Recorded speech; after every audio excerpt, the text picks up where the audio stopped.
Yaoundé vient d'abriter les travaux du congrès du réseau international des femmes avocates avec comme thème central le protocole de Maputo. Et nous revenons sur cette actualité intéressante parce qu'elle nous donne la possibilité de parler de la profession d'avocat, surtout quand on est femme. Pour traverser le sujet, nous avons sur ce plateau Maître Claire Atanganabikuna qui est bâtonnier. Merci de nous avoir rendu visite. Merci. Ce congrès, il a été organisé par le réseau international des femmes avocates. Peut-être que nous ne connaissons pas très bien le fonctionnement de cette entité. C'est l'occasion de voir ces réseaux dans ses missions, ses hauts faits d'âme, par exemple, depuis sa création. Le réseau international des femmes avocates est en fait tout jeune.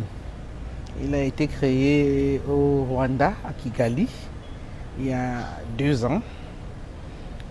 C'est en quelque sorte un prolongement du protocole de Maputo, qui est lui-même une extension, un élément complémentaire de la Convention des droits de l'homme et des peuples africains, en ce que le protocole de Maputo va s'intéresser à la femme, à ses droits ou à ses droits violés, apporter un correctif à la façon dont la femme sera traitée. Le terme égalité n'est pas toujours très approprié, sauf si peut-être on y accorde le terme social, égalité sociale. Parce que l'égalité absolue, on n'y croit pas vraiment. Mais l'égalité sociale, égalité devant la loi, la reconnaissance de la citoyenneté de la femme, notamment dans le jeu politique, son droit à participer à la vie politique de son pays, à se faire élire, notamment. À côté de ça, donc, on va retrouver le RIFAV, qui lui sera la quête par les femmes avocats, les avocates, de la reconnaissance de ce qu'elles sont professionnellement, de leur latitude à occuper des fonctions au sein des barreaux, au sein des organisations internationales, donc toujours une espèce de quête sociale, plus que d'une égalité qui serait brute. C'est pas un mouvement féministe? Il a forcément une consonance féministe, mais tout dépend de ce qu'on entend par féministe. Si féministe, c'est défendre la femme et la placer au-dessus de l'homme.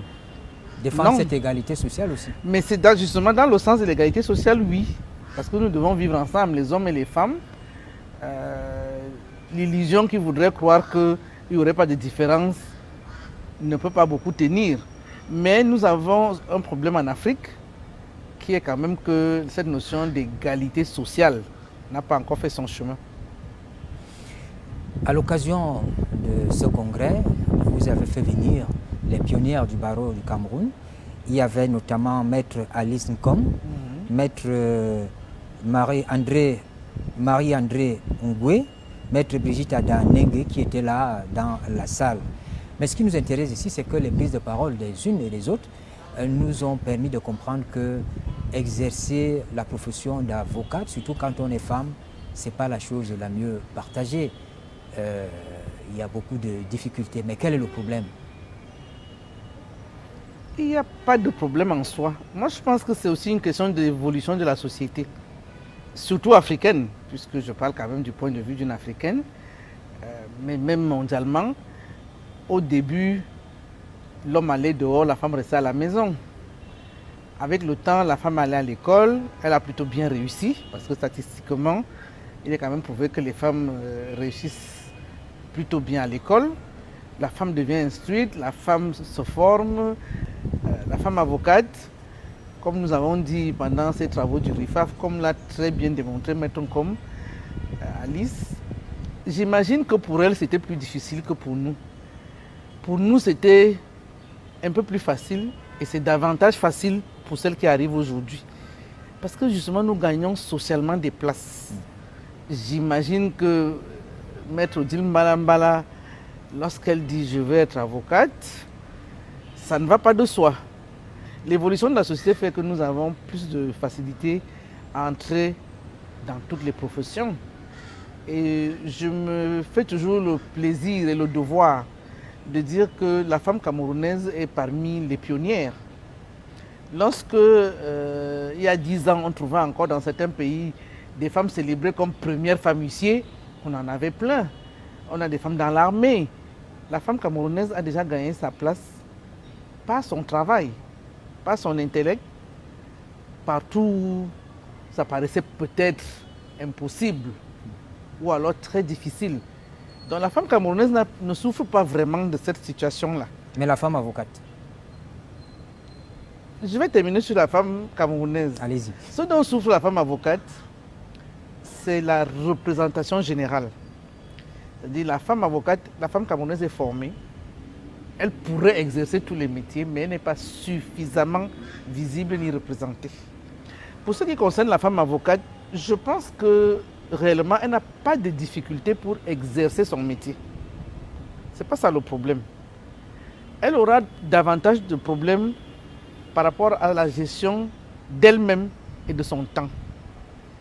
Parce que pendant qu'elle a à s'occuper de la famille, de la maison, l'homme avocat, lui, il est dehors en train de travailler. Donc, elle va être obligée d'être ingénieuse, d'utiliser son temps. Et d'ailleurs, c'est ce que Maître Thomas très bien expliqué. 24 heures, vous n'avez que 2 heures à vous. Il va falloir utiliser son temps de façon très intelligente. Et facteur évolution encore, nous avons la possibilité de nous faire aider. Donc, il faut bien choisir les gens qui vous aident à la maison, au travail, pour que le travail que nous avons à faire, tout ce que nous avons appris, toutes les formations que nous avons acquises ne soient pas perdues. Parce que nous devons départager les rôles entre la femme et la professionnelle que nous sommes. C'est de ça que nous souffrons plus que d'autres choses. Vous êtes aujourd'hui à la tête du barreau du Cameroun. Vous y arrivez parce qu'au moment du décès de l'ancien bâtonnier, Maître Charles Tchakou-Tepatié, vous êtes, disons, la plus ancienne des membres du Conseil de l'Ordre. Vous avez été élu. Mais le processus électoral, parce que dans ce corps, les choses sont organisées, que ce soit au sein du Conseil de l'Ordre ou bien le choix du bâtonnier, est-ce que la femme avocate sent que dans ce milieu, elle a sa place? Je pense que la question ne se pose pas tout à fait comme ça. Elle se pose comment? La femme avocate a sa place. Il y a deux aspects à la question. L'homme ne laisse pas aisément la place. Et c'est vrai que nous avons eu 12 bâtonniers, 12 hommes jusqu'à présent. Ça montre que c'est difficile, c'est pas parce que vous ne voulez pas accéder à ce poste, cette fonction?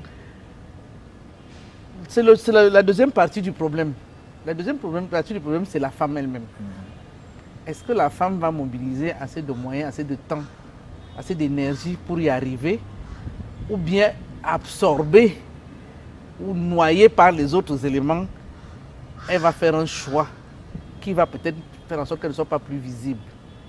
Je le dis parce que de l'histoire du barreau du Cameroun, il est rarement arrivé qu'il y ait 5 femmes au Conseil de l'Ordre. Pourtant, les femmes sont de plus en plus nombreuses dans le barreau. Et je pense que la vie a fait en sorte que je me trouve pas là, non pas parce que j'ai été élu, mais parce que j'étais la doyenne du Conseil. Dans le cadre du congrès, vous avez choisi comme thème le protocole de Maputo. Le texte est adopté en juillet 2003, si je ne me trompe, mais vous en faites un sujet en 2021. C'est pourquoi? Parce que le combat reste à mener. Je sais que le terme va peut-être hérisser les hommes, mais c'est la vérité. Le RIFAF porte la quête des femmes pour une égalité sociale dans une profession, dans la société, dans les organisations internationales. Donc rejoint Maputo. Et parce que les avocates sont formés pour cela, pour défendre les autres, pour défendre la société, nous pensons que nous sommes les mieux placés pour porter au Maputo, qui a été reconnu au Cameroun en 2009, mais qui n'est pas toujours mis en avant, y compris par les avocates, parce que devant les juridictions, Maputo peut s'appliquer pour que les juges puissent implémenter et reconnaître des droits que peut-être les lois internes n'ont pas mis en œuvre. Vous êtes d'accord avec moi que ce texte épouse les contours de la Déclaration universelle des droits de l'homme. En même temps, c'est un texte controversé, peut-être parce qu'on ne l'a pas suffisamment expliqué, peut-être parce qu'on ne le comprend pas. Et le mettre au centre d'une réflexion comme celle-là, peut-être que vous avez d'autres raisons. Je voudrais dire qu'il y a une bonne partie de l'opinion qui pense que ce texte véhicule des dispositions qui sont contraires à notre environnement culturel, des dispositions qui sont contraires à notre vécu quotidien. Est-ce que vous avez tenu compte de ça? Je pense que ce n'est même pas notre rôle. Parce que quand un texte est pris, ce qui est important, c'est qu'il soit appliqué. Et je pense qu'en ce qui concerne le Cameroun... Même quand la loi n'est pas bonne, il faut l'appliquer. C'est ça la règle. On applique d'abord et puis on doit veiller peut-être à la modifier. Si à l'usage, on se rend compte qu'elle est peut-être obsolète ou qu'elle heurte peut-être d'autres valeurs sociales qui n'ont pas été prises en compte, on peut la modifier. C'est ça la beauté de la chose. Une loi n'est pas figée. Une loi doit épouser les contours et l'évolution même de la société. Bon, je vais dire une chose qui va peut-être être choquante. Dans d'autres pays, par exemple, on a reconnu des pratiques qui ne sont pas reconnues au Cameroun. Mais même dans ces pays, c'est le fruit d'une certaine évolution, positive ou négative, je me garderai bien de qualifier. La démarche d'une organisation comme le RIFAV, c'est de permettre que le droit avance, que ceux qui se sentent menacés par des textes ou par des pertes de certains avantages, je dirais les hommes la plupart du temps, finissent par accepter la chose. Alors finalement, Madame Bâtonnier, le congrès du réseau international des femmes avocates s'achève. Généralement, ce type de rencontres se soldent par des actes. Que retenir de ces assises du Palais des Congrès? Les assises du Palais des Congrès sont d'abord une victoire interne. Les avocates qui étaient là vont retenir qu'au bout de l'effort, il y a eu le succès, il y a eu un partage. Si vous avez bien suivi, nous avons même dansé sur une mélodie très africaine, très communautaire. Ça donne un état d'esprit. C'est-à-dire nous avons travaillé, certes, nous étions contents d'être ensemble, nous avons été contents de partager des idées et nous avons décidé de nous rencontrer dans 2 ans au Burkina Faso. C'est la première leçon et chacune rentre chez elle pour aller implémenter. Maputo était en ça un bon départ. Madame Le Bâtonnier, nous sommes ravis de votre passage sur le plateau de politique. Merci pour cet éclairage que vous nous donnez, qui nous permet de comprendre l'essence des travaux, ce qui a été dit pendant ces travaux au Palais des Congrès de Yaoundé. Merci beaucoup. C'est moi qui vous remercie. Merci à vous qui avez pris la peine de regarder ce programme à la maison. Bonne suite des programmes sur la CRTV.